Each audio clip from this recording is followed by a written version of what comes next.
Hi, welcome to the BIPOC Perioperative Leaders to Know 2021 edition. My name is Carisa Brewster. I am the writer and media representative for Whitman Partners. And today's guest is Kevin Youmans. Kevin, in a moment, we're going to jump into questions and have about a 30-minute discussion.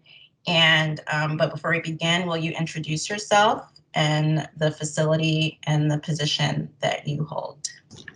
My name is Kevin Youmans. I'm the former Vice President of Perioperative Services at Inova Fairfax Medical Campus. So let's jump right in. So what drew you to the medical field? Well, I would say that my sisters both are in the medical field, serving as primary care physicians or internal medicine physicians in their community.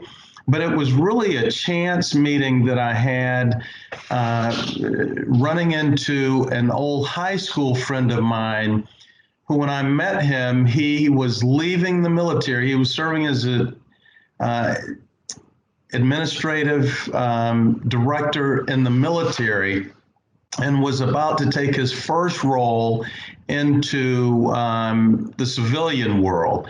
And he was going to a position in Chicago. And so it was at that time that I learned that there were opportunities, non-clinical opportunities in healthcare. And so I did some research, talked to my family, and then decided to start a career in healthcare. Cool, nice. And throughout your career, have you experienced or witnessed any discrimination in the medical profession, and how was it handled? You know, I would say that in my experience, I did not experience discrimination in healthcare. I was blessed to have 3 great bosses over my career who were interested in growing my career. And obviously, the way I showed up every day was to say, you know, I wanted to prove to them each day that they needed to keep me around. And so I think that was a big part of what led them to keep me in place. But as I continued to work for them, they gave me new opportunities and allowed me to advance my career over time. Now, you know, my personal belief is I do believe that there's discrimination in the world. It just wasn't my experience in healthcare. Oh, that's awesome. Do you have any colleagues that have experienced discrimination that you had to maybe offer support to or anything like that? You know, quite honestly, I have not. And it's not you know, an idea or area that we have focused on, because the people who I know and have met at our professional association are all generally upwardly mobile people. And so it's just not something that we've experienced. Okay, that's good. That I'm aware of. Right. Do you have any concerns about diversity and inclusion in the OR? So while you haven't experienced direct discrimination, do you see any issues that need to be improved to increase inclusion and diversity? Well, I would say that I think that is an issue in terms of having a staff and leadership team that represents the community that we live in. And, you know, I think the issue around that really is the pipeline that feeds the profession, or the systems that are in place to bring a diverse candidate pool forward. So I think that there is an issue around diversity. Really, I think that we need to look at the pipeline, but also from an organizational perspective. Once we get candidates in our organizations that are of diverse backgrounds, it's creating processes to help retain those people, but also to engage them in a way that they're able to move toward career advancement opportunities. I think diversity is a large issue within healthcare. And to me, it seems like it's one of the best kept secrets in America today. I learned about the opportunity from a chance meeting with an old classmate. Otherwise, I'd probably still be here today, not really understanding what some of the opportunities were. So I think it's the pipeline, and the awareness that this is something that people can strive for. Mm-hmm. And do you think, what's your observations about just the nature of networking? So do networks cross? Because is that connected to the issue of not knowing where the opportunities are, or meeting someone who can say, hey, I'm hiring here, why don't you interview for this? I would say that networking does have its place, and it is a valuable opportunity and resource. I go back to, however, the fact that the pipeline has such few candidates. Over my time, I would say that I had many opportunities to hire people of diverse backgrounds. The issue I have had over my career is not seeing a diverse pool of candidates presented to me. Mm-hmm. So, for the people who are inside, I think that the networking works very well. But what I'm talking about is reaching people who aren't made aware of the opportunities in the industry. And that's where companies like Whitman Partners might have a role, correct? Exactly, of going to schools, job fairs, to show a presence that these are opportunities that people can pursue also. Mm-hmm. And so, what do you think that recruitment firms like us, talent acquisition people, what do you think we can do to improve that, to diversify that pipeline? I think partner with schools, colleges, not graduate school programs, because, for example, when I was in college, it was something that I never was made aware of, but based on this chance meeting that I had with the individual, and then enrolled in graduate school.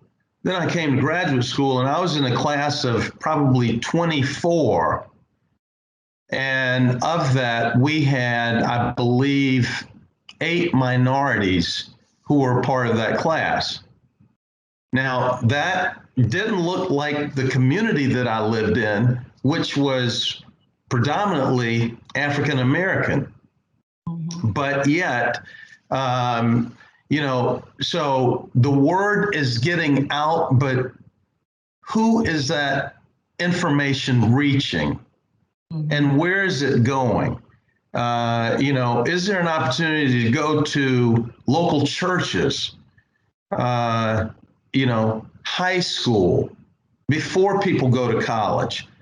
But then at colleges, I think is where, if that information was provided, I think we'd see the numbers of diverse populations improve.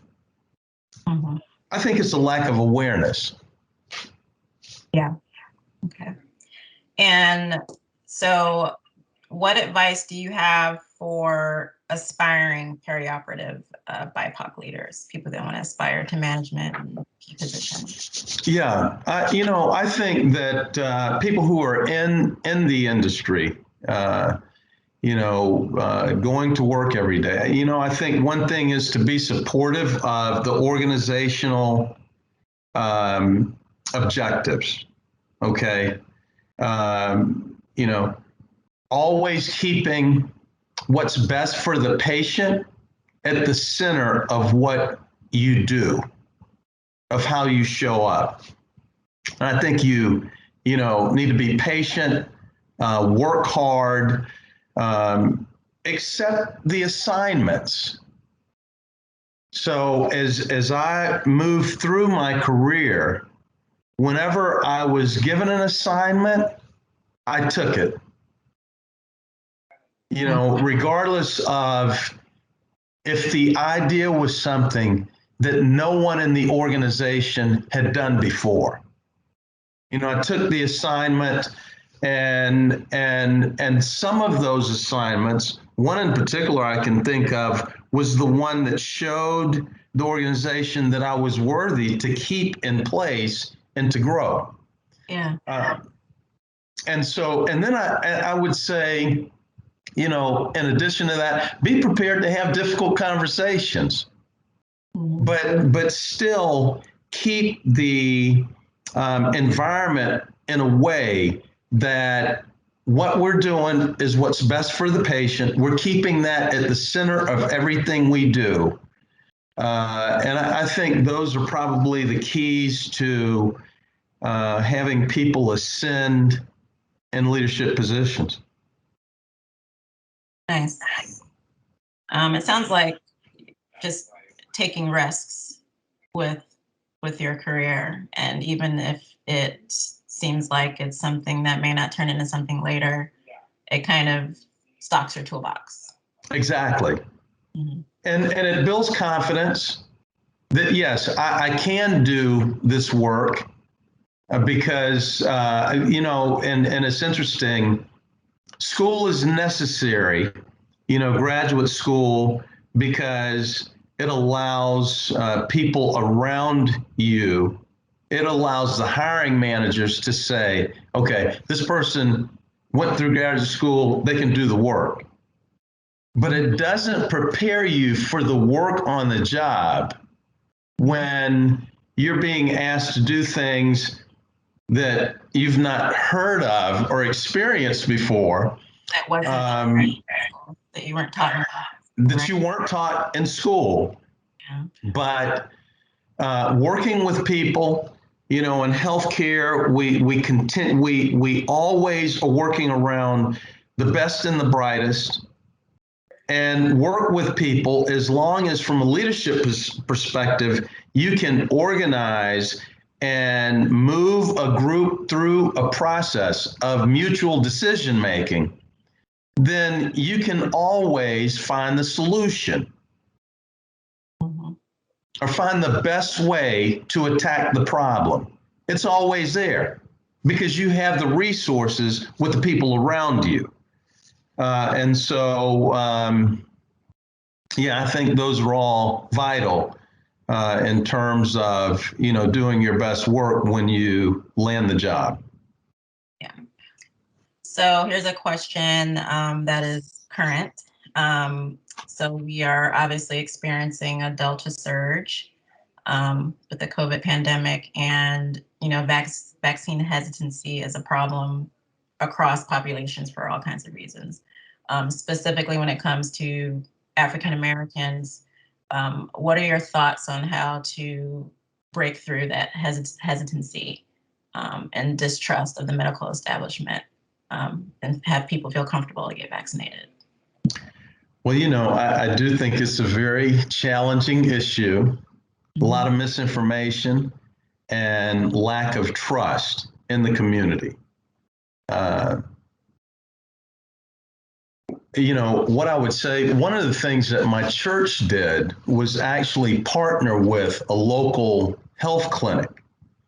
And what we did was we set up a vaccine clinic that occurred 2 times a week, and did that over a number of months. I think we started probably in April or May of 2021. And we registered people, created, the documents or the pathway to bring people in, to schedule them, and to get that work done to have them vaccinated. And over that time, we actually vaccinated somewhere just over 2,800 people. Oh, that's incredible. Yes, and a lot of people talked to us and told us the stories. First, they had a great experience there, but others said that they would not have gotten vaccinated outside of the church providing the clinic. So it was sort of the influence of the church being involved in that situation. Now, over time, the demand has dropped significantly because I think we were able to catch some people who were on the fringes, who, could go either way, but just hadn't gotten it done. Then I also believe there are a group of people who are not going to get the vaccine regardless. I'm not sure that we can speak to them to change their minds, but I think in that example, the church was able to find some people who were looking for a vaccine at the time. They were having issues finding the vaccine, and we were able to bring those people in and get that work done for them. So, I think that was just one idea, but it is a challenging issue. I can't say I understand it or agree with some of the misinformation or the distrust, but I can't say I agree, but I can understand the reluctancy. Right. So basically, if someone or some entity, organization, church that they trust says, here, this is safe, it's cool, that will sweep some people in. That will, and we were able to see that happen. Yeah, that's great. Hopefully that continues at this point. Obviously we're kind of over a hump where it's going to be hard to get back to a safer place, but hopefully things will work out. So our last question is the, quote unquote fun question. And so is there a favorite or current book that has inspired you with leadership that may or may not be BIPOC experience, but just anything that's inspired you? Yeah, I think the first book, probably the book that has inspired me the most, is How to Win Friends and Influence People by Dale Carnegie. Okay, and so it really is a book about relationships and, the focus of building the relationship, what that focus should be around spending some time learning about the person who you're meeting and giving them an opportunity. If people have an opportunity to talk about themselves, most people enjoy doing that. And by doing that, you're able to find common ground, break down some of the barriers, and find common ground to take that relationship to much deeper levels. And so Dale Carnegie, it's a short book, but a very good read. And I would say the second book that I read was The First 90 Days by Michael D. Watkins. And really, it's a book for leaders as they are embarking on a new position, how to get started and move in the most effective way, efficient way to get quick wins, but also build the sort of framework to move forward in a positive and successful way. So those two books are probably ones that I think of first of hand. Well, thank you for joining us today. I enjoyed the conversation a lot. Thanks for your insight, and be well. Okay, thank you very much. Thank you for your time.